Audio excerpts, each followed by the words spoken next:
మామూలుగా ఎన్టీఆర్ మీద junior NTR war 2 cinema release సందర్భంగా అనంతపూర్ ఎమ్మెల్యే దగ్గుపాటి వెంకటేశ్వర ప్రసాద్ చే ఆడియో కాల్ లీక్ అయింది మనకు తెలుసు. ఆయన తెలుగుదేశం కార్యకర్త ప్లస్ ఎన్టీఆర్ అభిమాన సంఘం నాయకుడితో ఫోన్‌లో మాట్లాడుతూ జూనియర్ ఎన్టీఆర్ ఒక బుడ్డప్ప కీరు, ఆళ్ళమ్మ కొడుకు ఇలాగంతా బండబూతులు మాట్లాడి వాడి సినిమా నేను ఆడనివ్వను, లోకేష్ సార్‌ని తిట్టిన వాడి సినిమా నేనెలా ఆడనిస్తాను అని చెప్పి ఆయన దారుణంగా మాట్లాడిన వ్యక్తి మీద ఇప్పటివరకు తెలుగుదేశం ప్రభుత్వం ఎటువంటి చర్య తీసుకోలేదు. ఆయనకు నిరసన తెలియజేయడానికి కూడా జూనియర్ ఎన్టీఆర్ ఫ్యాన్స్ ని తెలుగుదేశం ప్రభుత్వం ఎక్కడా కూడా అనుమతులు కూడా ఇవ్వట్లేదు. మొన్న అనంతపురం ముట్టడికి పిలిపించి వాళ్ళు అనేక ఏరియాల నుంచి అనంతపురం వెళ్తుంటే ఎక్కడికక్కడ వాళ్ళని ఆపేసి అరెస్టులు చేసి నాయకులందరినీ హౌస్ అరెస్టులు చేసేసి అసలు ఎటువంటి నిరసన కార్యక్రమాలకి చివరికి ప్రెస్ మీట్కి కూడా అనుమతి ఇవ్వలేదంటే క్లియర్ గా చంద్రబాబు ప్రభుత్వం జూనియర్ ఎన్టీఆర్కి వ్యతిరేకంగా నిలబడిందని మనం అర్థం చేసుకోవచ్చు. అందుకని ప్రసాద్ కూడా అంత ధైర్యంగా మాట్లాడగలిగారు. ఒక పాపులర్ హీరో, టాప్ 10 లో ఇండియాలోనే టాప్ 10 లో ఉండే ఒక హీరో అతను. అట్లాంటి ఒక హీరోని వాళ్ళ మదర్ని లంకొడక పేరుతో తిట్టే ధైర్యం ఒక సాధారణమైన ఎమ్మెల్యేకి రావడం వెనక ఖచ్చితంగా తెలుగుదేశం చంద్రబాబు లోకేష్ల డైరెక్ట్ హస్తం ఉండకపోవచ్చు, కానీ వాళ్ళు మనం ఈ పని చేస్తే ఆనందిస్తారు తప్ప మనల్ని ఏమి అనరు అన్న ధైర్యం లేకపోతే అతను అనడు. ఎందుకంటే అతను ఫోన్ కాల్లో అంటున్నాడు. ఫోన్ కాల్ అంటేనే ఇవాళ అందరూ తెలుసు. మనం ఎవరికైనా ఫోన్లో మాట్లాడుతుంటే మనకు తెలుసు ఈ కాల్ రికార్డ్ చేసే అవకాశం ఉందని. సో అవకాశం ఉన్నా కూడా మాట్లాడాడంటే రేపు ఈ ఫోన్ కాల్ పైగా ఎవరు అతను జూనియర్ ఎన్టీఆర్ అభిమానితో, రేపు అభిమాని కోపం వస్తే ఈ కాల్ బయట పెడతాడేమో అని ఇతనికి తెలియకుండా ఏం లేదు. అంటే నన్ను ఎవడు ఏం పీకలేడు, నా ఇష్టం వచ్చినట్టు నేను బూతులు తిట్టుతాను, నాకు ఇంకా మంచి పేరు వస్తుంది తప్ప చెడ్డ పేరు రాదు.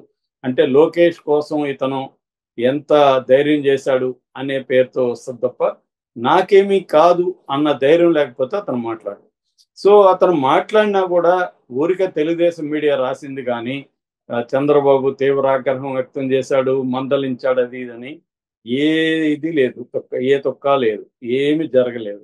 అందుకనే హ్యాపీగా అతను మళ్ళీ ధైర్యంగా ఇంట్లో ఉంటున్నాడు. అతను కనీసం బహిరంగ క్షమాపణ చెప్పడానికి కూడా ఇష్టపడట్లేదు. ఆ కాల్ నాది కాదనేసాడు. ఇంకేమీ సంబంధం లేదు. పైగా ఎవరితో అయితే మాట్లాడాడో ఆ అబ్బాయిని బెదిరిస్తున్నట్టు ఆ అబ్బాయి కూడా వీడియో చేశాడు. నన్ను బెదిరిస్తున్నారు, నన్ను చంపేస్తామంటున్నారు, నాకేమన్నా అయితే ప్రసాదే కారణం.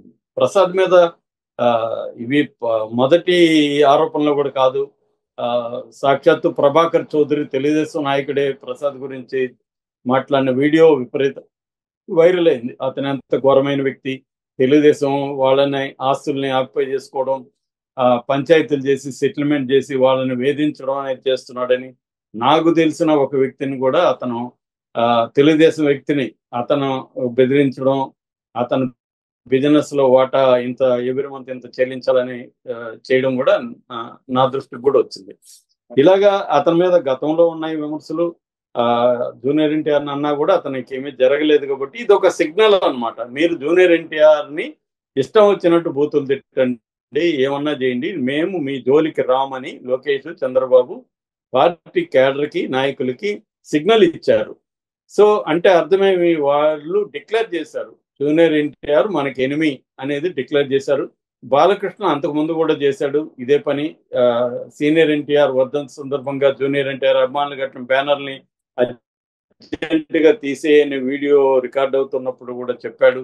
అట్లాగే ఐ డోంట్ కేర్ అని కూడా జూనియర్ ఎన్టీఆర్ గురించి అన్నాడు. అంటే Nandamuri family, Nara family junior NTR ని కంప్లీట్ గా డిజోన్ చేసుకోవడమే కాకుండా మాకు ప్రత్యర్థి ఇతను అన్నట్టుగా కూడా ప్రకటించేశారు.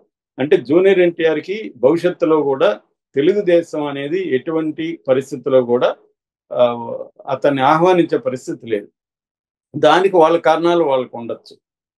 మనం ఒక పొలిటికల్ పార్టీని వాళ్ళ కావాలని ఇలా చేశారు అనలేము. పొలిటికల్ పార్టీకి పొలిటికల్ ఎజెండా ఉంటుంది, వాళ్ళ వ్యూహం ప్రకారమే వాళ్ళు ప్రవర్తిస్తారు. వాళ్ళు జూనియర్ ఎన్టీఆర్ వల్ల మనకేమి లాభం లేదు కాబట్టి జూనియర్ ఎన్టీఆర్ ని మనం డిజైన్ చేసుకోవాలి అనేది వాళ్ళు డిసైడ్ అయ్యారు. సో అది వాళ్ళ స్టాండ్. ఇప్పుడు తేల్చుకోవాల్సింది జూనియర్ ఎన్టీఆర్.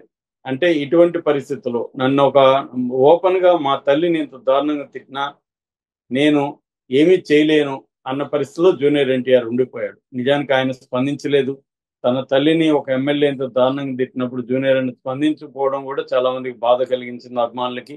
అభిమానులు కొంత స్పందించారు గానీ, వాళ్ళ వల్ల కాలేదు. వాళ్ళ బలం సరిపోలేదు. అంటే పోలీసులు